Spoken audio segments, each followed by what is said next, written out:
everyone. Welcome into Drums by Liz.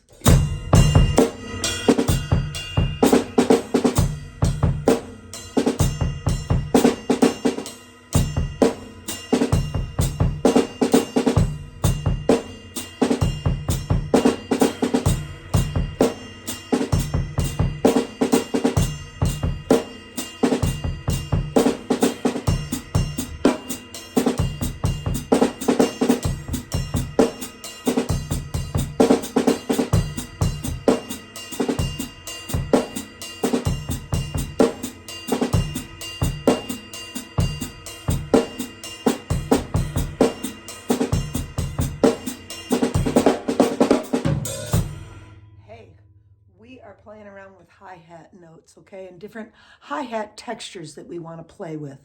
As you see, that was like an array of different ways to play our hi-hat. Sometimes I was playing quarter notes, then maybe I went to the ands of the beats where we invert our pattern.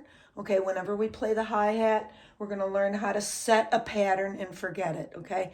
That's the famous line, set it and forget it. All right, so I'll walk you down through those. And like I said, I was playing then full-on eighth notes where we're going to be up on our toes when we play, and then some e's and uhs, okay, then which becomes quite a bit more advanced, okay? All of this stuff I would consider it, upper level, intermediate play, and advanced play also, okay? But I try to guide students through all of this in a logical way, okay? And I hope to do the same for you. Okay, so our groove, you can pick anything you want to play. I'm playing just kind of a busy beat, a slower tempo though, okay? So that the beauty of what we're doing on the hi-hat gets pulled out, okay?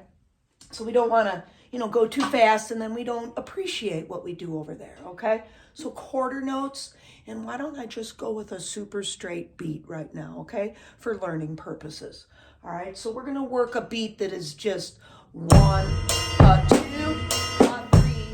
4, 1, and 2, and 3, and 4, and okay?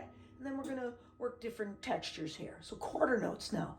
Work it up between just your ride cymbal and the hi-hat, okay? This is going to be toe, heel on 1 and 2, and so toe, heel, toe, heel. A lot of times I will target the bell of the ride too to quiet that down so we hear what we're doing here.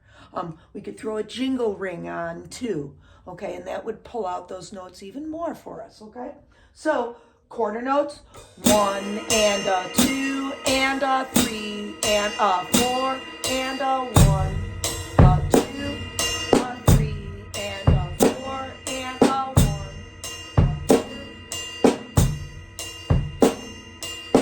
Now this particular one we could go faster with. So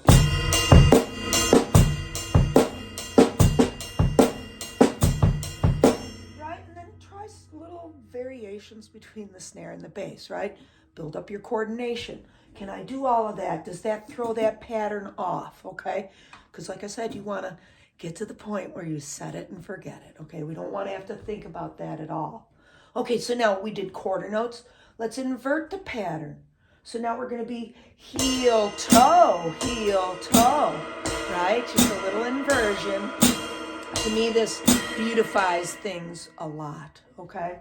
So it's simple. Like I said, start on the heel. So 1 and 2 and 3 and 4 and 1 and 2 and 3 and 4 and 1, 2, 3, 4. Right, we can speed this up.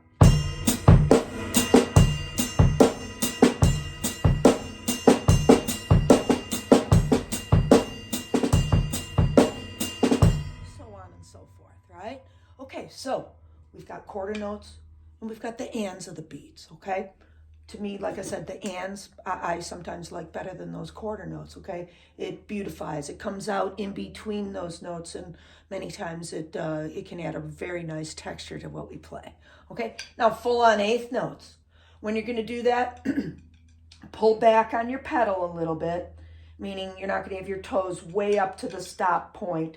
Come back on the pedal maybe halfway. And Why do we do this? So that your leg is in a nice 90-degree angle. We're not ever stretching, trying to reach that pedal. We pull back in the middle so we don't fatigue our leg, okay?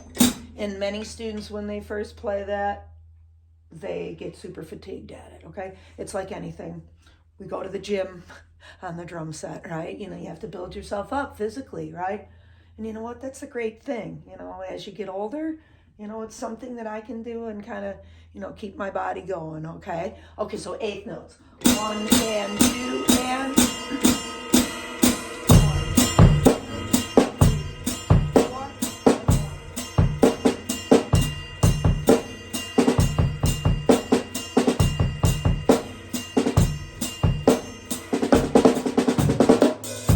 Right? And then, of course, I should probably be demonstrating all of these in a context where then you're going to not stop the hi-hat pattern during a fill-in, right? So you want to maintain this. You don't want to have to start and stop this. Again, setting and forgetting, right? Okay, so now the E's and the U's. This is where it gets a little tricky, okay? So this is going to be doubling up our time. And yes, your foot can get easily fatigued here, okay? Because we're doing heel-toe stuff again, okay? So we have to now go heel-toe, 1 E and a, 1 E and a. So it's in between your notes on the ride symbol there. Okay, so you can begin that as then that 1 E and a, 2 E and a. So 1 E and a, 2 E and a, 4.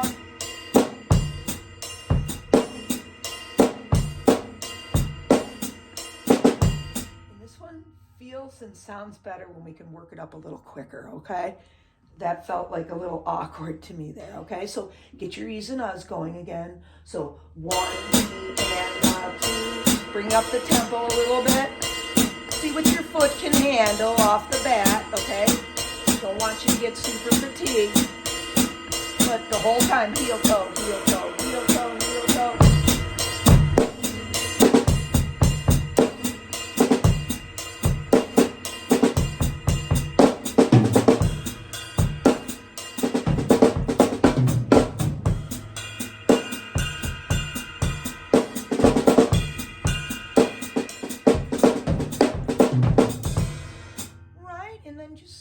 Can I pull off and do little fill-ins here and there, okay? So that's the idea of all of that. And of course, I would love to expand on that into fill-ins and things that, you know, we can build around it, okay? So I will ask again, hey, let me know in the comments if you like this stuff. Do you want me to delve into even more? Are there things that you need help with in this regard that I can, you know, kind of taper to your liking, or taper to, you know, what you need to work on, what you feel you need help with, okay? Awesome stuff to kind of work up and then work it up into busier beats, obviously, okay? So start there with all of that start point, and hey, we'll keep growing, keep learning, keep expanding, be these creative, awesome drummers that we're all aspiring to be. Okay, everybody, have a wonderful week ahead, okay? And I'll look forward to seeing you real soon. Happy drumming, everybody.